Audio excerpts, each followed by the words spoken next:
mon Jésus-Christ. Oh, Si tu n'es pas prêt à mourir pour Jésus, tu es foutu. je suis juste un étranger.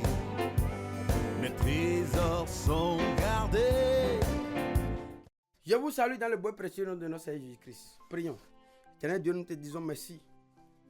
Venons devant toi pour être enseignés. Éclaire-nous par ta sagesse. Dissipe toutes ténèbres de confusion à notre esprit, afin que la séduction du diable perde son pouvoir et son influence sur nos vies. Te bénissons parce que tu nous as exaucés. Au nom de Jésus, nous avons prié. Amen. Alors, nous retournons dans Éphésiens au chapitre 5. Alors, Paul, avant de venir là, il dit quoi? Dans le premier verset, il dit « Devenez donc comme mes imitateurs. » Devenez donc mes imitateurs. Devenez donc les imitateurs du monde de Dieu comme des enfants bien-aimés. Les imitateurs de Dieu, c'est notre but. Imitateurs de Dieu comme des enfants bien-aimés et marcher dans la charité à l'exemple de Christ qui nous a aimés et qui s'est livré lui-même à Dieu pour nous comme une offrande, un sacrifice de bonne odeur. Il dit, et marcher dans la charité à l'exemple de Christ qui nous a aimés, qui s'est livré nous-mêmes. Qui s'est livré lui-même à Dieu. Il s'est livré lui-même. Voilà l'image du vrai serviteur de Dieu, du vrai disciple de Jésus. Il doit se livrer lui-même à Dieu. Bon, attends. Si tu as pris un colis, tu as livré ça à Jacques, est-ce que ce colis-là peut encore être dans les mains de Pierre? Non. C'est celui à qui tu as livré le colis. C'est lui qui a la possession du colis. Et c'est lui qui peut faire du colis ce qu'il veut. Mais le problème, c'est quoi? Le problème de l'église, le problème de ce monde en général et de l'église en particulier. Le problème de ce monde en général et celui de l'église en particulier, c'est que le monde a refusé de se livrer à Dieu lui-même, à Dieu. Si tu refuses de te livrer toi-même à Dieu, tu es perdu. Tu seras livré à Satan. C'est pourquoi il va dire ici dans Romains au chapitre 12, le verset 1er dit quoi? Je vous exhorte donc, frères, par les compassions de Dieu, à offrir vos corps comme un sacrifice vivant. C'est vous qui allez offrir. C'est toi qui vas offrir.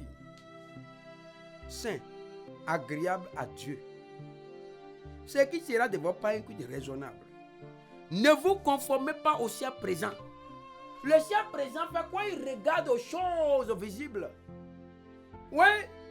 C'est pourquoi les hommes vivent comme ils ne vont jamais mourir. Les hommes vivent comme si tout finit ici. Bemano yome. Au vide ou ben. C'est-à-dire que il y a plus de vie après cette terre. La vie s'arrête ici. Qui t'a dit ça? Le diable t'a blagué. C'est après cette terre que la véritable vie commence. Et ça dépend de la vie que tu vivras, dépend du choix que tu auras opéré ici. Si quelqu'un t'a trompé pour dire que non, il y a réincarnation, tu vas revenir sur plusieurs fois maintenant. Toi, mais tu ne vois pas que... Ah non, je ne comprends pas. Tu ne comprends pas que cette théorie, c'est-à-dire le diable a vraiment aveuglé l'intelligence des hommes. Sinon, cette théorie de réincarnation déjà là, si tu as pris ton intelligence pour réfléchir un peu seulement là, c'est pas que le diable a jeté les ténèbres lugubres dans ton esprit pour que tu puisses croire au mensonge. Tu ne peux pas comprendre ce qu'il faut comprendre.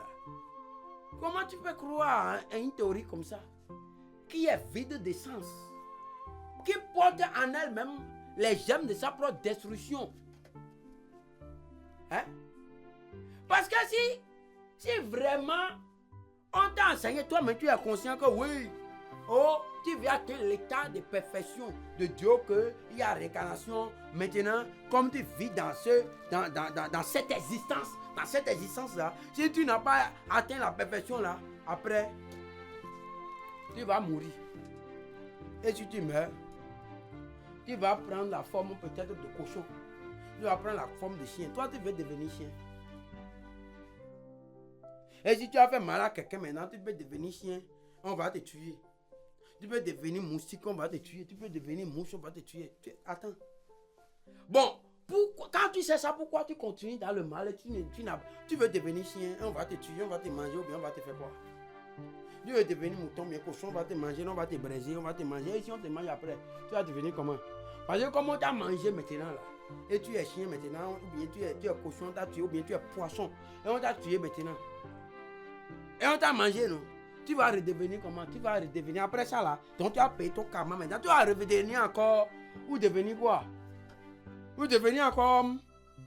Et c'est en ce moment que tu auras l'intelligence maintenant pour faire bien, pour devenir l'étape après. Et pourquoi maintenant, comme tu as entendu ça là, tu n'es pas intelligent maintenant pour savoir qu'il faut abandonner? Ah non. Donc quand tu seras dans un cycle perpétuel, tu vois, mais tu ne vois pas. Pourquoi maintenant? Et c'est les gens qui enseignent ça là. Dans les cercles, ils enseignent, c'est ça, c'est là-bas, ils sont plus méchants, plus cruels. Et tu te demandes, c'est quand est-ce que toi-même tu ne regardes pas les gens qui sont tout de toi, ils sont en train de m'enseigner ça là. Et quand est-ce que même là, ils vont devenir, et ils vont apprendre l'étape de perfection là.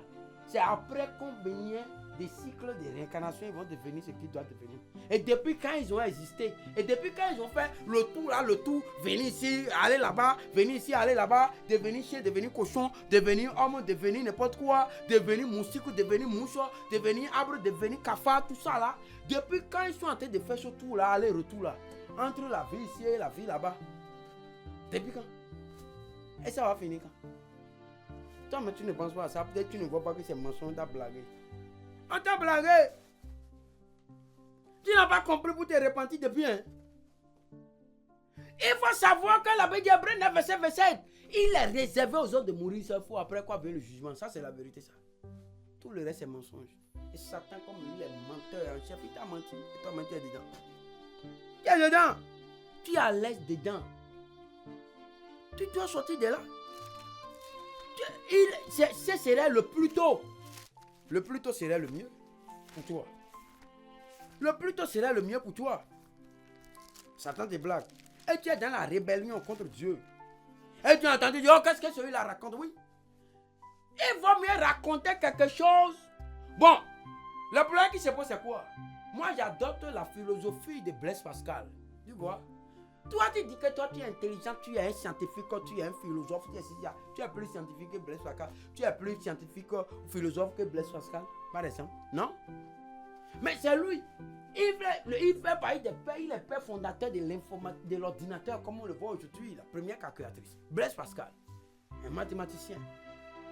Mais lui, là, à un moment donné de sa vie, il s'est assis là à réfléchir correctement. Que Dieu te donne de réfléchir correctement. Il a réfléchi correctement, il a dit non. Il a cru, il a reçu Jésus, il a dit bon, lui, il croit au ciel, il croit à l'enfer. Et il croit à ce que la Bible dit. Et il s'est repenti, il suit Jésus. Maintenant, les autres insensés, imposteurs, qui se disent scientifiques, l'ont tourné en ridicule, l'ont dit bon, Blaise, comment toi-même, tu peux croire en de pareilles choses? Qui te dit qui est? Regardez. Les gens qui se croient sages là, et ils se disent qu'ils se croient sages alors qu'ils sont insensés. Ils vont dire, oh, qui est mort et qui est allé là-bas, qui est revenu. Pour venir pour dire, pour attester que ces choses sont vraies. Bon, attends, comme quelqu'un le dit, tu vas lire l'heure.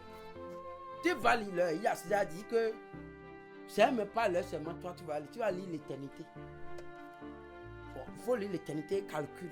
Tu vas jamais finir. Oui. Tu vas attendre que quelqu'un est là-bas et que lui revienne ici pour te montrer comment là-bas est, non? Oh, c'est fini pour toi. Le mieux pour toi était de ne pas. Attends. C'est comme on a dit que si on boit l'acide, on meurt. On boit l'acide, on meurt, non? Et toi, tu veux savoir qui a bu l'acide une fois, il est mort. Et à cause de ça, maintenant, toi, tu dis non, je ne crois pas. Il faut que moi-même je boive l'acide d'abord. Et je verrai si je vais mourir ou pas. Ben attends. Et maintenant, si tu mourrais. Bon, c'est fini. Donc, comment tu vas comprendre après le reste? Hein? Bon, mais comme il y a autre chose, il y a de l'eau à boire, non? Il y a d'autres choses à boire. Pourquoi c'est l'acide forcément? Toi, tu veux boire. Pour savoir si on meurt. Tu as vu que tu es fou, non? Et tu penses que tu es intelligent? Bon, Si au moins même tu pouvais prendre un rat ou bien un cochon pour lui donner l'acide, il va boire pour voir s'il va mourir, on peut comprendre aussi. Au moins que tu es intelligent. Mais toi-même, tu dis que c'est toi-même qui vas boire l'acide pour voir si tu vas mourir. Et puis après, et si tu meurs. Mais c'est trop tard pour toi de comprendre si on meurt ou bien on ne meurt pas. Là, tu ne comprends plus. Tu vis maintenant ça. Tu es déjà mort. C'est fini. À qui tu peux encore dire que si on boit l'acide, on meurt ou bien tu peux dire que tu comprends. Non, c'est fini. Alors pourquoi toi, tu veux savoir, tu veux mourir d'abord avant et tu dis que non. En tout cas, quand on sera là-bas, on saura si c'est vrai ou bien c'est faux. Attends. Mais non, c'est fini. Le diable t'a blagué.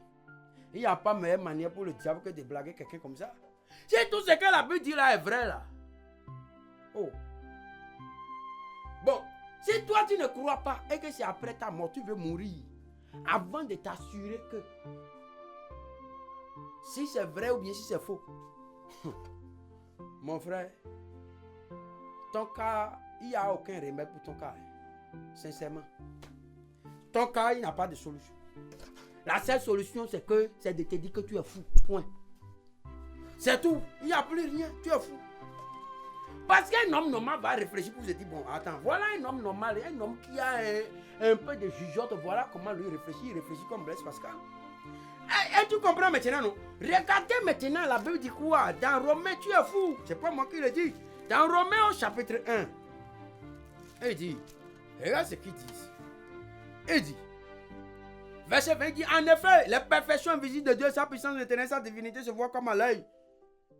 Quand on les regarde depuis la création du monde, quand on les considère dans ces ouvrages, ils sont donc inexcusables. Pourquoi ils sont inexcusables? Verset 21, il dit, puisque quelqu'un a connu Dieu, ils ne l'ont pas glorifié comme Dieu. Ils ne l'ont pas rendu grâce, mais ils se sont égarés dans les pensées. Tu as vu, non? Ils se sont égarés dans les pensées. Et les cœurs sans intelligence a été plongé dans les ténèbres. Se vantant d'être ça, ils sont devenus fous. Se vantant d'être ça, ils sont devenus fous. Les gens se vantent d'être ça, mais ils sont fous. Ils sont fous. Toi, tu veux quitter la terre là. Tu veux mourir si tu n'es pas fou. Toi, tu veux mourir d'abord et aller là-bas. Bon, on a dit que si tu... C'est-à-dire, si tu ne... Voilà que la chose dit ici, hein, si tu ne crois pas au Seigneur, tu ne crois pas ce que la Bible dit là, et tu ne marches pas selon ces préceptes-là, tu iras dans un feu éternel où les vers de ce feu-là ne meurent jamais. Et ce feu-là, c'est préparé pour Satan et ses anges. Et le tourment, les tourments sera d'éternité en éternité. Attends, voilà ce qui est écrit là-bas. Attends, c'est comme on t'a dit qu'il y a une chambre là-bas. Tout le monde dehors, on dit qu'il y a un lion qui est enfermé dans la chambre. Si jamais tu rentres dans cette chambre-là, le lion va bondir sur toi et va te manger. Toi là, tu n'as rien, tu n'as pas une âme. Même si tu as âme là, toi-même tu sais qu'avant, tu ne sais même pas si le lion a la porte. Et avant même que tu n'ouvres la porte, le lion va t'attraper. Tu n'auras même pas le temps d'utiliser l'âme. Bon, si tu as au moins la possibilité d'ouvrir une fenêtre tuée par là-bas pour regarder. Si le lion est vraiment dedans, au moins on peut dire que toi tu es sage. Mais toi tu veux ouvrir la porte grandement et rentrer d'abord ou t'assurer que le lion est là-bas. Et puis après, bon maintenant si tu rentres et que le lion était dedans, effectivement, tu fais comment?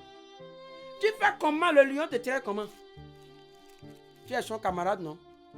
Tu vas dire mon ami lion, reste calme. Alors qu'il est affamé depuis un lion qui est affamé depuis un mois.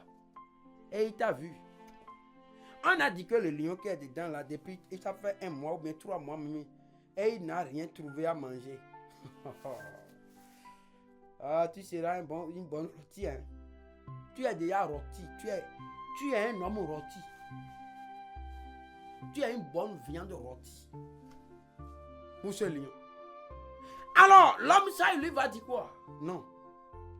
On dit que si on fait comme si tu vis comme tu vis là, tu iras en enfer.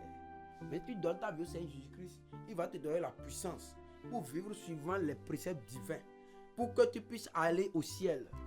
Alors, et toi tu dis non, tu dis non. Que tu veux mourir d'abord, tu te crois même sage et intelligent. La Bible dit c'est vantant des sages, ils sont devenus fous. Tu es fou. Il n'y a aucune autre solution pour toi que de te dire clairement que ça te plaise ou que ça ne te plaise pas. Que tu sois fâché ou pas, là, c'est pas là le problème. Moi, je préfère te dire la vérité parce que je t'aime. Tu es fou, mon gars. Deviens sage. Tu es fou. Parce que celui qui est intelligent là, qui réfléchit un peu, lui va se dire non, attends. Bon, il vaut mieux que je prenne mes dispositions. Ce que je vais faire, quoi? Voilà ce que je vais faire. On te dit, pour rentrer dans cette chambre où il y a le lion là, il faut prendre telle disposition comme ça là. Même si le lion, il faut porter des habits qui seront tels que, même si tu as l'âme, même si tu viens là, même si le lion vient là, tu vas l'abattre. Toi tu dis non, je n'ai pas ça. Bon, si tu portes l'habit là, et que tu arrives là-bas, tu n'as pas trouvé le lion là, tu as perdu quelque chose. Tu ne perds rien. Mais toi tu dis non, que tu as courage, c'est quel courage ça? Ça c'est pas le courage, c'est la folie. Il ne faut pas faire la confusion, le courage et la folie. C'est pourquoi on dit qu'entre le bon sens et le courage, là, quand même, un homme est censé choisir le bon sens. Il ne choisit pas le courage. Et toi, tu choisis le courage à la place du bon sens. Tu es fou. Tu n'es pas courageux. Celui qui choisit le courage à la place du bon sens est déjà fou. Et sa folie le conduit déjà à la mort, à l'abattoir. C'est de ça qu'il s'agit. Alors l'homme sensé va dire quoi? Il va dire non, attends. Bon, cette tenue-là, au moins là, même si je porte, même si c'est lourd, même si ça me fait quelque chose, si j'arrive là-bas et je vois quand même que il n'y a pas un lion, ils m'ont menti, ce n'est pas un problème. Ce n'est pas un problème. Oh, j'ai envie de porter veste là c'est joli, c'est quand ça que je porte, je suis à l'aise, d'accord. Et puis après, tu as porté veste et tu es arrivé là-bas et le lion t'a mangé là. La veste a servi à quoi? Hein? Ça n'a servi à rien. Mais oh, cette tenue là, non, c'est bizarre, ce n'est pas joli. Ok, c'est pas joli. Mais entre la tenue jolie et ta vie, que le lion risque de manger là, tu préfères quoi? Oh, moi je préfère ma vie.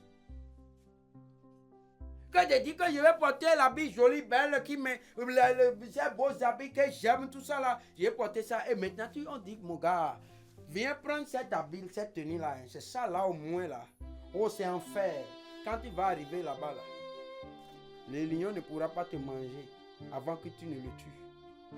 Ou bien c'est un couille dur. Avant que si le lion, avant qu'il n'envoie ses crocs là, ça ne pourra pas, il ne pourra pas te déchirer. En même temps, tu as l'âme là et tu vas le tuer avant qu'il ne mette. Toi, tu dis non.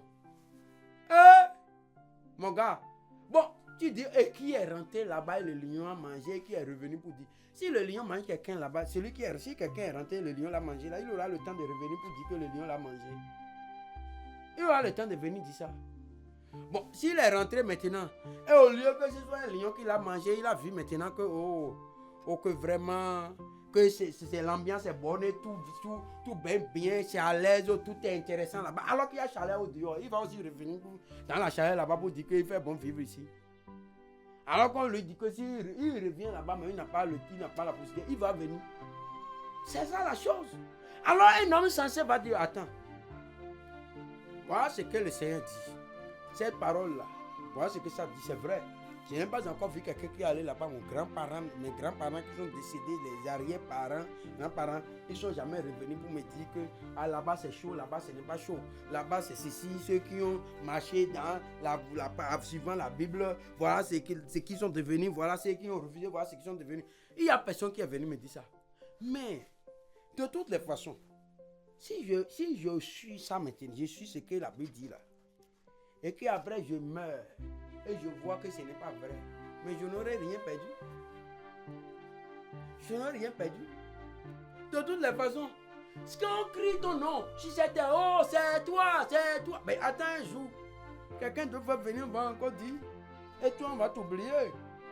Donc, tu ne seras rien de différent que de ceux dont on n'a pas crié le nom. Si tu as mangé des raviolis, tu as mangé caviar, celui qui a mangé caviar, ou bien le caca de caviar là ça sent bon et le caca de gari là ça sent mauvais. Oh, de toutes les façons personne ne dort dans le WC. Quelqu'un dort là-bas. Donc si tu as mangé caviar et quelqu'un lui mange gari tous les jours, mais de toutes les façons. Ou bien on a dit que ceux qui mangent caviar ils ont une durée de vie plus longue que ceux qui ont mangé gari. Il y a des gens qui ont mangé caviar, ils sont morts à 5 ans. D'autres ont mangé gari, sont morts à 150 ans. Ou bien, c'est quoi ton problème? Alors donc tu n'auras rien perdu. Mais si tu as mangé gari et l'autre mange caviar. Bon, après tu es mort et tu as vu que oh, vraiment, ce qu'on m'a dit n'est pas vrai. Si je savais là, j'allais vivre, chercher l'argent comme je veux pour manger caviar, manger ces choses. Bon, après, et puis après. De toutes les façons, tu dois manger caviar là, tu vas mourir. Celui qui mange caviar meurt, celui qui ne mange pas meurt. C'est quoi la différence? Celui qui dont le nom est élevé sur la terre va mourir. Celui dont le nom n'est pas élevé va mourir aussi. Pourquoi alors toi tu vas poursuivre que ton nom soit élevé à cause de ça? Maintenant tu vas compromettre et tu vas courir le risque. Maintenant voilà que tu es mort et tu vois que tout ce qu'on t'avait dit là est vrai. Et que l'enfer est là maintenant pour toujours. Tu as été sage? Non, tu n'as pas été sage. Tu as été insensé, tu as été fou. Mais celui qui est sage, lui, va se dire non. Bon, je vais vivre selon ce qui a été dit. C'est vrai, ça peut sembler difficile pour moi dans ce monde-là. Mais de toutes les façons, si je meurs et que ce n'était pas ça, j'aurais été un homme prudent. Et je n'aurais rien perdu. Parce que de toutes les façons, ceux qui ont refusé de suivre, oh, comme moi, et qui m'ont traité de bête là, mais ils n'auront rien de plus que moi. Parce qu'ils vont mourir aussi comme moi. Oui ou non? Ils vont mourir. Mais comme ils vont mourir, bon donc, mais tu vas dire, mais si jamais il s'avérait que on meurt et que les choses là sont vraies, mais l'avantage est que moi je serai heureux pour toujours et eux seront malheureux pour toujours. À un homme, ça, quand il réfléchit comme ça, il va dire, bon ok, je préfère suivre ce que Dieu dit. Parce que de toutes les façons, si ce n'était pas vrai de l'autre côté, je n'aurais rien perdu. Même si je n'ai rien gagné, je n'aurais rien perdu. Mais si jamais je refuse de suivre, de croire, et qu'arriver là-bas, c'est vrai, oh, c'est en ce moment que j'aurais perdu et ce serait une perte éternelle. Alors un homme sage, lui, c'est comme ça lui va réfléchir. Et s'il réfléchit comme ça, alors il va faire quoi? Il dit, il va se livrer lui-même, comme il le dit dans Ephésiens 5, verset 2, il dit, et marcher dans la charité, à l'exemple de Christ, qui nous a aimés et qui s'est livré lui-même à Dieu pour nous comme une offrande et un sacrifice de bonne odeur. Quand toi tu es un serviteur de Dieu, tu es un enfant de Dieu, tu comprends ça, tu vas te livrer à Dieu pour sauver l'humanité. Tu vas te livrer à Dieu et non aux hommes et non au système de ce monde. Tu vas te livrer à Dieu. Si tu te livres à Dieu, tu te livres à Dieu pour faire quoi?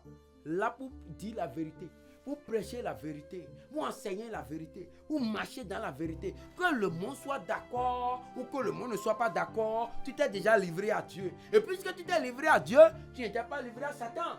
Parce que le diable, lui, vient pour dire, oh, qu'est-ce qu'il a fait dans les jardins d'Éden? Il a dit, non, vous ne mourrez pas. C'est pour dire quoi?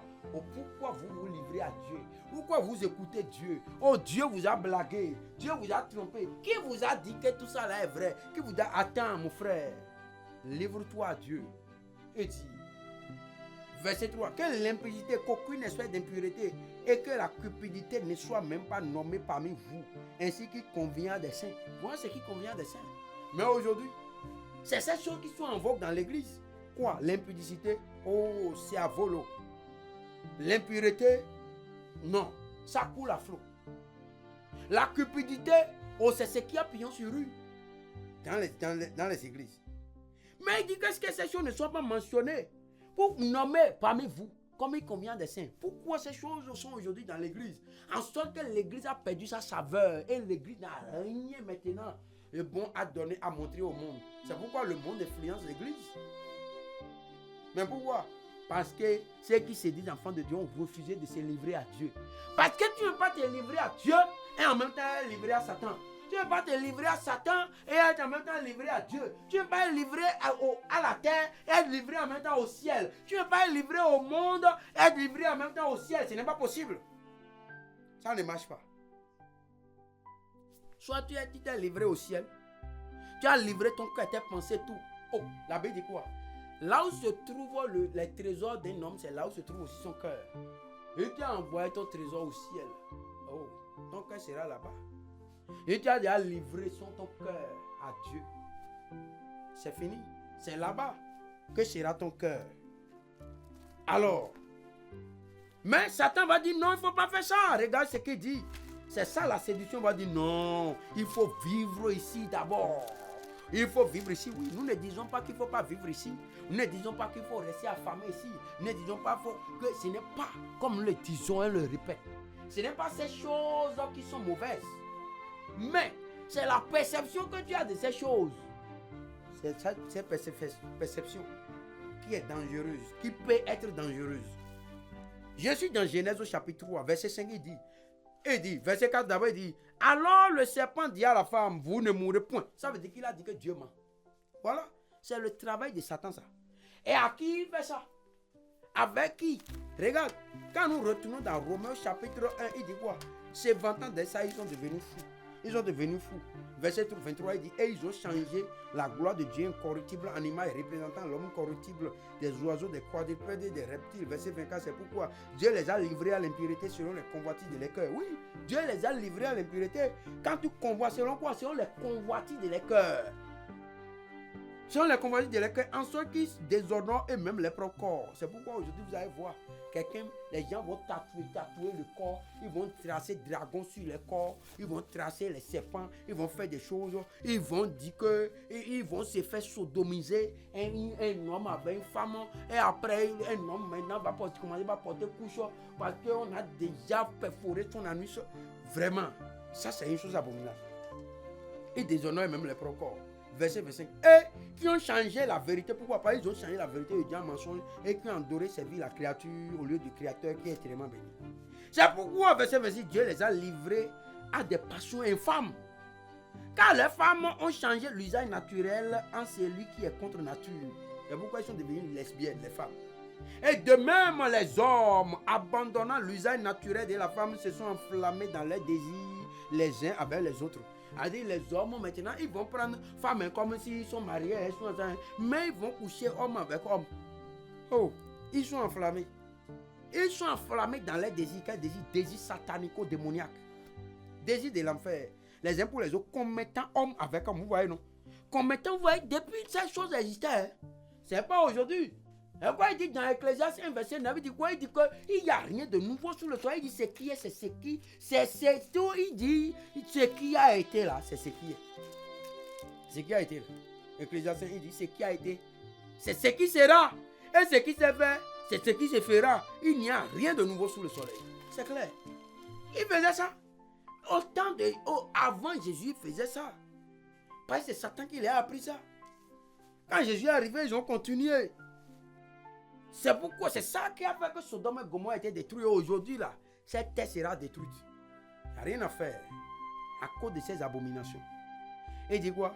Commettant homme avec homme des choses infâmes et recevant en eux-mêmes le salaire que méritait l'égarement. C'est de l'égarement. Il dit comme ils ne se sont pas souciés de connaître Dieu. Ils ne se sont pas souciés, les gens ne veulent pas connaître Dieu. Mais ils veulent connaître comment ils vont avoir le pouvoir pour dominer sur les semblables sur cette terre. Comment ils vont avoir l'argent sur cette terre. Comment ils vont avoir la notoriété sur cette terre. Oh! Mais là, il dit dans Jean 17, verset 3, il dit quoi? La vie éternelle, c'est qu'ils te connaissent, toi, le seul vrai Dieu. Veux-tu connaître Dieu? Mais veux-tu connaître comment les moyens par lesquels on peut avoir l'argent, on peut avoir le pouvoir, on peut avoir l'autorité, on peut avoir les plaisirs de ce monde. C'est ça? La notoriété, c'est ça que tu cherches? Oh, tu es perdu. Car la vie éternelle, c'est qu'ils te connaissent, c'est la connaissance de Dieu et de Jésus-Christ. Et Jésus, et non, la connaissance, et non la connaissance du bien et du mal, comme Satan est venu proposer à Adam et Ève. Vous allez connaître le bien et le mal. Oh, le bien c'est quoi? Et le mal c'est quoi? Dis-moi, le feu est bien ou bien le feu est mal? Oh, quelqu'un m'a dit un jour que le feu est bien. Je lui dis, ah bon? Pourquoi il dit ça prépare? Il dit, ah bon, et ça ne tue pas? Il dit, oui. L'eau. Non, il dit que le feu, lui, il dit que le feu est mauvais. Il dit, pourquoi il dit ça brûle, ça tue? Mais il dit, mais sans ça, on peut te préparer pour que tu manges. Il dit, non, il dit, alors, le feu est aussi bien. Il dit, l'eau. Il dit, l'eau est bonne. Je dis, l'eau. Pourquoi il dit l'eau, c'est la vie? Il dit, ah bon? Et l'eau ne tue pas? Il dit, oui. Alors, le bien et le mal, c'est Dieu seul qui connaît le bien et le mal. Donc, le seul bien que l'homme doit connaître, c'est la vie, c'est la volonté de Dieu. Et c'est ça qui est la vie. C'est quoi il dit? Vous pouvez manger tous les arbres du jardin sauf l'arbre de la connaissance du bien et du mal. Ça veut dire quoi? Il peut manger l'arbre de la vie. Et c'est quoi la vie? La vie c'est quoi? 1 Jean 2. 1 Jean 2. 17 il dit, et le monde passe et sa convoitise aussi. Mais celui qui fait la volonté de Dieu demeure éternellement. C'est tout. Que Dieu te donne. Maintenant de revenir à sa volonté et d'abandonner tes philosophies iniques, insensées et périlleuses. Père éternel, Dieu, nous voulons te dire infiniment merci pour la grâce que tu nous accordes. Merci Seigneur de ramener nos cœurs vers toi et de nous livrer, de nous donner la grâce de savoir que toute vie, c'est tout ce qui est livré à toi, c'est ce qui est gagné. Mais ce qu'on a refusé de te livrer, c'est ce qui est perdu. Et comprenant cela, pour gagner notre vie, que nous puissions comprendre que c'est en la livrant en tes mains que nous l'avons gagné. Et toutes les fois où nous refusons de sacrifier notre vie ou de sacrifier quoi que ce soit à toi, l'éternel Dieu, nous avons perdu ces choses. Merci parce que tu nous as exaucés. Au nom de Jésus, nous avons prié. Amen. Dans ce monde ici-bas, oh Seigneur, tu sais, il n'y a pas d'un